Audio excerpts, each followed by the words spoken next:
ভাইয়া ভাইয়া কি করতেছ? দেখোস না গাছ কাটতাছি। ইয়া ভাইয়া তুমি এমনি গাছ কাটতেছ কে? এমনি গাছ কাটলে তো তুমি ডাল ভাঙ্গা পড়ে যাবে। ইয়ার লাইগা মানুষ তোমার বলত কয়। ওই তোর কি আমার থেকে বেশি বুদ্ধি? গাছ কাটলে যে পড়বো এটা তো আমি জানি। এর লিগে দেওস না গলার ভিতরে রশি বেঁধে রাখছি। তুই আমার মতন জীবনে চালাক হইতারতি না।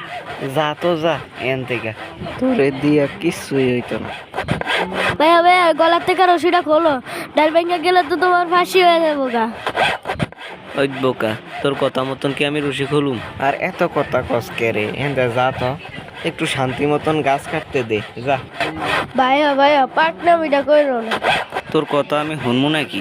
আরে তুই আগে এনতে ভাগতো। ও মামা, ভাই ভাই ভাই, বাচ্চা বাচ্চা, ও ভগবান, আজকে আমার মাজার শেষ। আমি আগেই জানতাম এরকম কিছু একটা হইব। এর লেগে রশিটা ভালো করে বান্ধি নাই। ওই ঘরে ঘরে কি দেখতাছস? উঠে আমারে। বন্ধুরা, ভিডিওটি ভালো লাগলে তোমাদের কাছে একটি অনুরোধ রইল, চ্যানেলটিকে অবশ্যই সাবস্ক্রাইব করবে। ধন্যবাদ বন্ধু।